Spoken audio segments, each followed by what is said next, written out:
8. Dosa hatred. Anger or violence of mind is called dosa hatred. Dosa is not only violent, but it also soils the mind. It is not only wild and cruel, but also depressive, resulting in inferiority complex and living in fear. They all belong to the category of dosa, or hatred, ill will. Both fear and violence are varieties of dosa. The angry, violent person is also easily frightened. Be aware of such persons. Violence is called ascending hatred, whereas fear is called descending hatred. The story of a lass. In India, there once was a young lady who suffered from the consequences of hatred. The story is related her not only to clarify the concept of dosa but also to remind the parents who used to force their sons and daughters into marriage without the consent of the partner, without love between bride and groom. A young lad and a young lady in this story were not acquainted with each other before. They were betrothed and married by daughter of a good family, did her chores dutifully. The young lad neither appreciated her services nor loved her sincerely. She began to be disappointed because he did not care for her in spite of her amiable attending him. She was unhappy and was often lost in despair. Her husband, having no love left for his wife, when seeing her cheerless behavior, hated her more and more and became violent. Although she was unsatisfied with her husband's behavior, there was no choice for her but to carry on with her household duties. However, she being not a lifeless stone, but a living being with a sentiment, often attempted suicide. Although she suffered much from disappointment, unpleasantness, unhappiness and fear, she bore the suffering till she got 2 children. But at last she could not bear the burden any more, and wrote a letter to her husband away on business which run thus: "Darling, though you had become my husband by order of my parents, I really loved you and tried to win your love. But it was all in vain.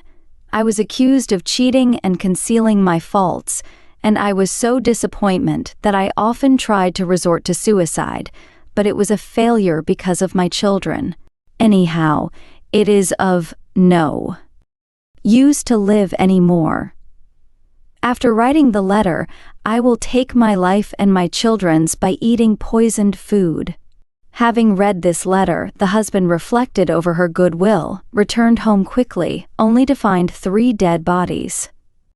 He also shot himself in remorse. In this story, hatred is prominent. When one happens to fall into such a situation, one should try to be broad-minded and treat one's wife kindly. Maka. In conjunction with dosa hatred, maka, pasala, soka, paradeva, dukkha, domanassa and upayasa, which are common to lay life, should also be studied. Of them, maka means ingratitude or being blind to the good turns of others. It is a kind of dosa. There are many good deeds done by others to a person since his childhood, such as the good deeds of his parents, teachers, good friends, etc.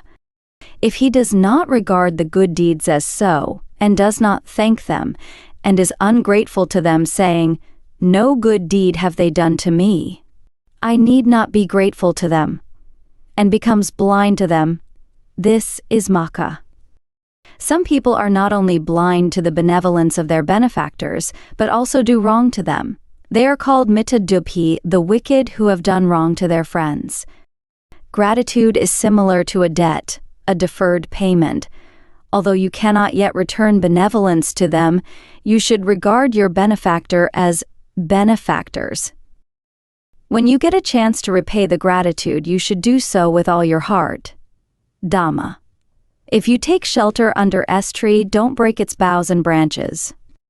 Those who break its boughs and branches are the wicked ones, the grateful son. In a certain town there once was a lad who worked hard as a common laborer and looked after his widowed mother. His mother was immoral and was having affairs secretly.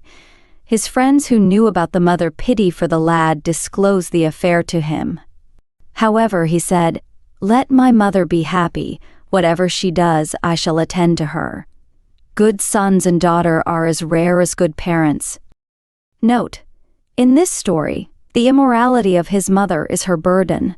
The work of attending to her is the duty of the son. In attending to such a single mother, the sons and daughter need not regard themselves as looking after her as a mother. Instead, they should bear in mind that they are repaying their old debts of gratitude to a great benefactor.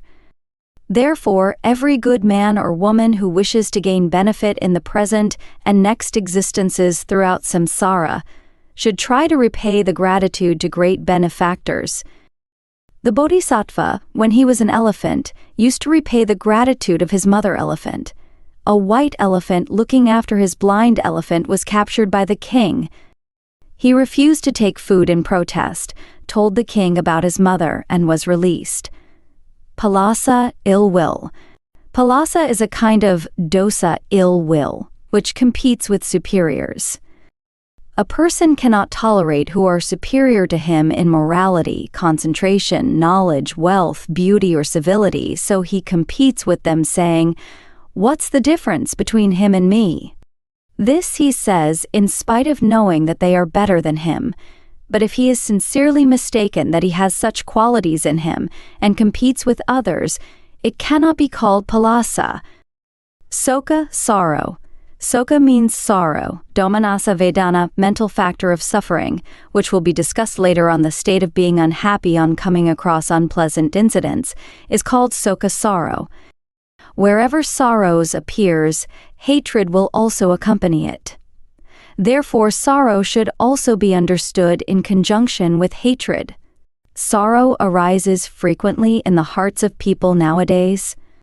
Sorrow arises due to the death of relatives, due to loss of wealth, due to mishaps of their friend. All such sorrow is called soka, a kind of domanassa, mental suffering. There is also a kind of mental suffering, domanassa, which is mistaken to be sorrow. One is at times anxious about health of dear ones, anxious about loved ones not returning in due time after a journey, anxious about one's offspring in many ways. Such anxiety is not sorrow. Anxiety encoded in the thought, "They will be in trouble when I pass away," is not sorrow, it is merely domanassa. Can you benefit from sorrow or anxiety? The above-mentioned sorrow or anxieties are really uncomfortable states of mind. They endanger the mind, creating heartfelt sorrow and intense anxieties. They are painful forces and influences. One in no way gains anything from these. In reality, they burn the heart and harm the mind without yielding a single benefit. Therefore, a wise person will avoid great anxiety or sorrow with steadfast mindfulness, sati, and prepare beforehand to meet adverse situations. For example, parents who are anxious of the health of their children should take caution in nutrition, mode of transport, etc. in daily life. If unavoidable illness occurs, the only reasonable action is to call in a doctor, not to be unnecessarily anxious. If there is impending danger along a particular journey, parents should stop their children from going on that journey. If they have to travel to such places, precautions measures should be taken for them beforehand. Parents should place a reliable person in charge of their children to protect them. Even after taking such safety measures for them, should the children meet danger or even death for not following the guidance of parents, no sorrow should be shown. They deserve no sorrow or remorse at all. If parents still feel sorrow for the loss of their children despite adequate precaution, they are very foolish indeed. Indeed, in this age, many youngsters do not follow the discipline and guidance of their elders, and most of them encounter great danger and harm. So, is it reasonable and proper to feel sorrow at these situations? Teachers and parents should ponder over these facts. Paradeva. Weeping or lamentation. Weeping or lamentation is called paradeva. But at the root of these lamentations lies dosa and domanassa, mental pain. Most people feel sorrow and grief when they see the coming of the fall in status, fame, power, wealth, etc. They also feel downhearted, which is soka, a form of domanassa. They weep aloud, which is called fire of paradeva lamentation. Actually, it is the extreme grief, which is called paradeva, not the sound of weeping. Can one benefit from weeping? Like anxiety, weeping also is useless, without any benefit at all. As it is natural to cry over the sudden loss of relatives and loved ones, one should not blame them.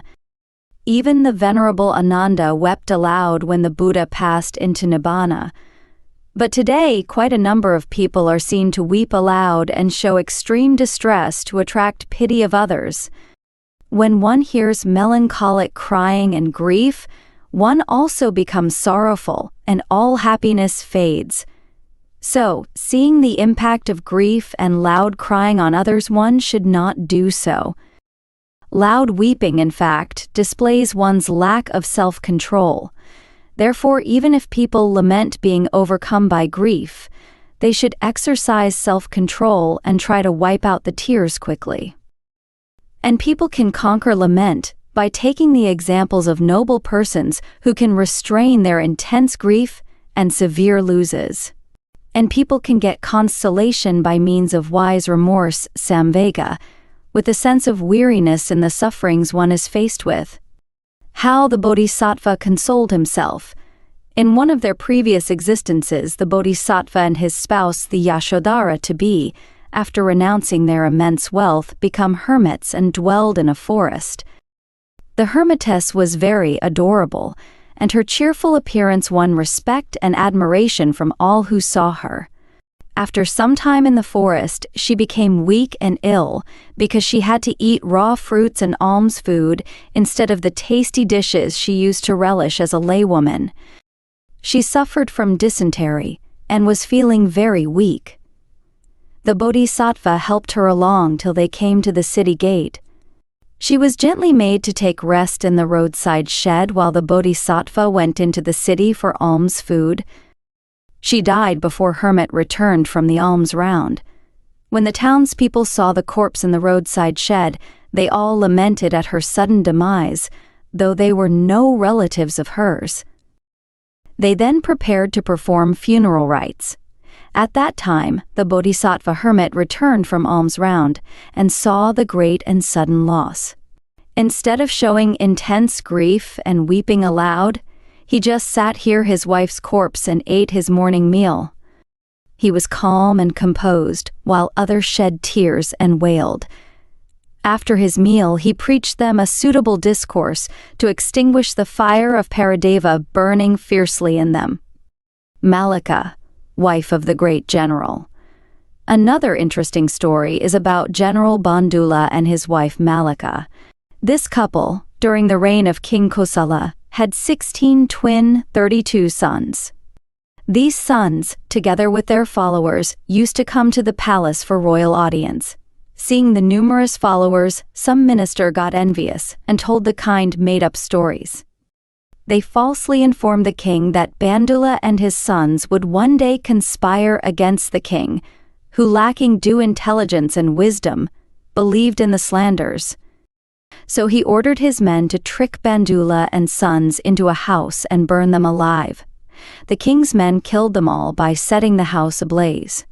The next day, when Malika was about to offer alms to the venerable Shariputra and his follower Bhikkhus, the bad news arrived. Malika stayed composed and showed no sign of grief.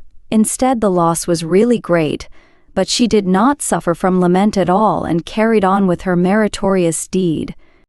Note: of the above two instances, in the case of the Bodhisattva hermit, there is no wonder for his stoicism because he has been fulfilling progressive parami perfections of virtues in his every existence. He already had ample moral maturity to control himself, but in the case of Malika, people should emulate her noble ways. She was the weaker sex, and yet controlled herself by the good thoughts of the meritorious deeds at hand. In our lives, we have to face hundreds of problems, although we could not live 100 years. Therefore, everyone should try to subdue pain and sorrow, grief and lamentation by all means. For example, when in the face of great sorrow, one should reason like this: how complete is my fulfillment of parami perfections? A sorrowful experience should be taken as a test of one's parami virtue. Dukkha and domanassa. Physical suffering is called dukkha and mental suffering domanassa. Everyone feels the impact of earning a living and other hardships related to it. These impacts cause physical suffering or weariness. In this world, people moan, "Oh, dukkha, dukkha," whenever they suffer from physical pain. But it is possible to escape mental suffering whilst experience physical suffering. For example, during the countless lives while accumulating parami perfections, the Bodhisattva had experienced physical pain. He had to suffer physical suffering as Mahosatha and Vesantara. But he had a determination to deliver all kinds of creatures from samsara. With great compassion and his resolution to achieve enlightenment, he has been free from mental suffering. These mental sufferings, such as anxieties, depressions, disappointments, and despair, pertain to the mind, and they are collectively termed domanassa. This is a kind of illness that inflicts the mind. Someone will react like this: "Oh, don't talk about this fellow, I don't want to hear. It gives me much pain." Such suffering, commonly referred to as mental pain, may or may not be accompanied by physical suffering. In this world, there are many persons who, although affluent and prosperous, abandoning in material wealth, are suffering from mental pain called domanassa. This shows the truth of suffering as taught in the Dhammacakka Sutta, which declares yam piksham na labhati, suffering due to not getting what one wants, as well as not wanting what one gets. Actually, this mental suffering is more intense, more severe than physical pain. Thus, even a person living a luxurious life cannot endure mental suffering. He would leave his big, luxurious house and all his property and move to a small hut to live happily with the ones he loves. He can endure physical poverty, but not the pain of mental suffering, that is, separation from his loved one. Indeed, there are many ways to overcome sorrow, depression, anxiety, or disappointment in life and keep oneself in a happy state. But we can be sure that these ways of adapting oneself to changing circumstances are not easy to follow for the not-so-wise. In a nutshell, people should be far-sighted and plan ahead for the future. And one must be diligent and industrious in carrying out one's plans. Yet, if there be failures and disappointments despite your efforts, you should not be despaired. These are due to the effects of bad karma. Try again with more vigor, for, should one really strive hard, one can become even a fully enlightened one. It is important that one should maintain one's integrity and remain calm and composed in the face of the ups and downs of life, known as lokadhamma, which are 8 in number. I, labha, material gain. 2, alabha, material loss. 2, yasa, having followers. Fi, ayasa, not having followers. Vi ninda, being blamed. Vi pasamsa, being praised. 7. Sukha, happiness. 7. Dukkha, suffering. These are 4 good and 4 bad circumstances in life. When you encounter the 4 good conditions, you must not be elated and proud. When you encounter the other 4, you must not be distressed. If you feel either elated or distressed, you are getting perturbed, you are being tossed about in the sea or worldly storms. Those who are emotionally unstable and easily moved from a state of elation to one of depression are the victims of domanassa. Those who want to get mental peace in the ups and downs of life must have a steadfast mind. Labha and alabha. Everyone should honestly earn a living and work for material gain by lawful means. In doing so, one may accumulate wealth, which should not be the cause to be elated or boastful. On the other hand, some people, while earning a livelihood, encounter material loss and get poorer and poorer. In such a case, one must not cry over it. Instead, one must remain composed and calm. It must be understood that even a king may have to give up his scepter and crown, bringing the country into servitude. Therefore, one should build up fortitude to remain calm and composed under the stress of vicissitude of life. Yasa and Ayasa. Teachers, leaders, and great men ought to have a retinue of followers. As a fence to a building it encloses, followers usually protect their leaders and render service to them. In turn, leaders should reward their followers, and they should be treated with due respect. Leaders must have the goodwill to enhance the life of the followers. Even servants and menials should be treated like shio workers and friends. As a result, they will give full protection and good service. If, in spite of one's goodwill, one has few or no followers, there is no need to be worried. On the other hand, when one is surrounded by many followers, one should not be conceited and haughty. Fame is an asset not only in this life but also in the future lives. Great and noble tasks can be accomplished only by persons of great fame and quality. A saying goes, Gunavante pasanti jana, people revere persons with rank and status. Everyone should cultivate wisdom, intelligence, and perseverance to attain great fame. One should not be conceited for one's fame, nor should be depressed for not being famous. Ninda and Pasamsa. Envious and jealous persons and fault-finders are in abundance everywhere. In this life, therefore, it is difficult to be praised and very easy to be blamed. Nevertheless, one should try to live righteously by means of mindfulness. No one is immune from blame. Even the bull created by King of Davis Saka was blamed for the softness of the dung. So there is a saying, hate sees only faults, love sees only praise, fondness leads trust. In this life ill will prolific and fault-finders are abound. But those who blame others should ask themselves, are we free from faults? Are we flawless? No one is flawless like the Bodhisattva Mahosada, King Vesantara, Venerable Kassapa, Venerable Shariputra, or Venerable Ananda. In the case of women, they are far from faultless, like Amara, Kinari, Madi, and Sambula, the four exemplary. In a village, a young boy told his father that a neighbor falters in speech. He stuttered, "Oh, father, our neighbor us has faltering speech." He was probably oblivious of the fact he himself had the same defect. Some fault-finders cover up their own faults and conceal their shortcomings. They are hypocrites who do steal, but pretend to be innocent, like a wily cat. Sometimes, due to envy and jealousy, people blame others, but usually they emulate their ways. Gossips slander a young girl when a young man frequently visits her, but these gossips actually want the young man to visit them. Such are the ways of the world. It is only natural to come across the 8 vicissitudes mentioned. A victim of slander may not be as blameworthy as critics make out to be.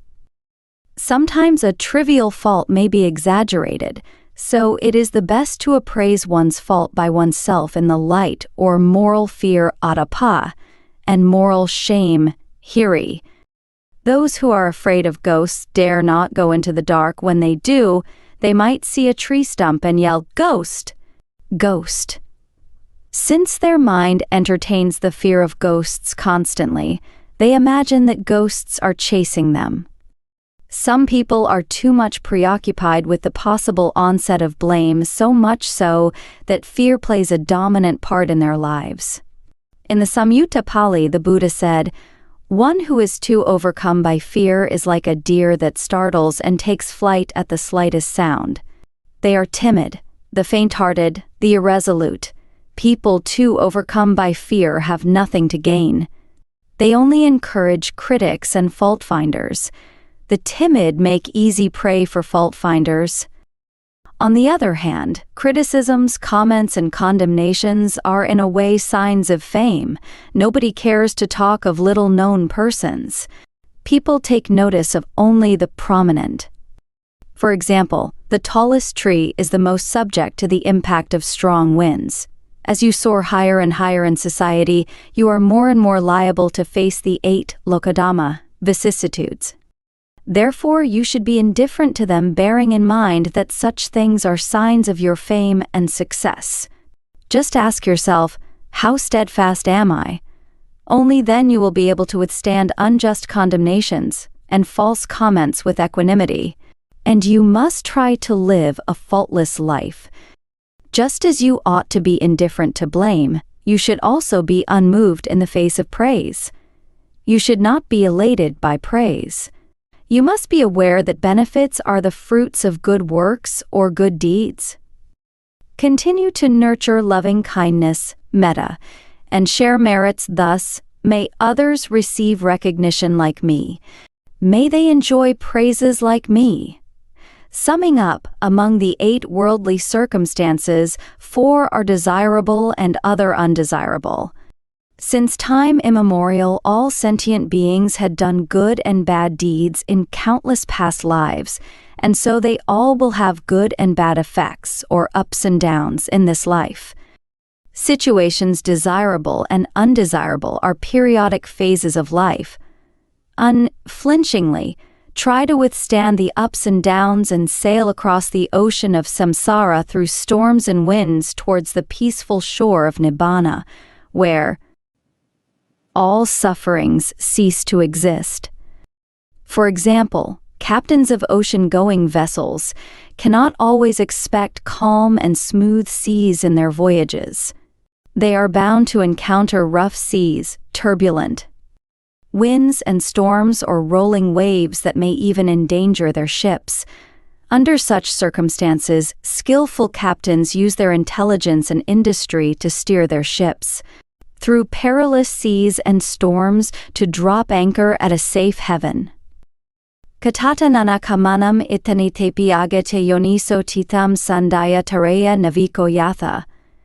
Due to deeds of good and bad karma, in past existences we encounter situations both desirable and undesirable. Come what may, we must be like the captain of a ship. With confidence, zeal, and skill, we must face storms and gales and overcome difficulties and dangers. We must be unmoved by the 8 worldly conditions to steer straight to drop anchor at the port of Nibbana.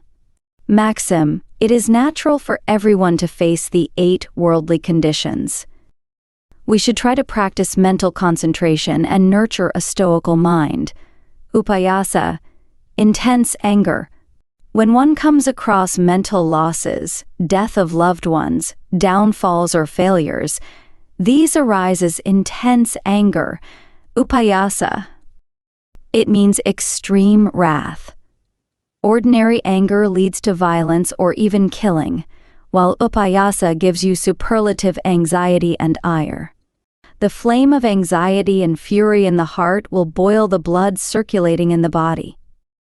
So a person with intense anger will get lapses or fits, or even lose consciousness. On the demise of a loved one, a person weeps aloud. This is paradeva. When paradeva intensifies, he can no longer wail, he will get fits and fall unconscious. But upayasa is even more intense than paradeva. Anxiety soka is like hot oil in a frying pan. Paradeva is like he boiling over the heated oil. Upayasa is like complete burning and evaporation of the remaining oil. Upayasa affects persons who have weak minds and those who depend too much on each other. The weaker sex is more prone to suffer from upayasa. Feminine mind and physique are not as strong as the masculine and are more often inclined to depend on others due to inadequate wisdom and knowledge concerning strengthening of mind. They easily suffer from Soka and Paradeva, which overwhelms their subtle physique, and develop into the state of upayasa. This in turn causes one to faint. Even males, when they are physically weak, cannot withstand excessive anxieties. Therefore, one needs nutritious food to be physically strong and to bravely face the sufferings arising from upayasa. Everyone should first extinguish Soka and Paradeva quickly. Only then they will not pass on to upayasa. Methods to extinguish Soka and Paradeva have been mentioned earlier.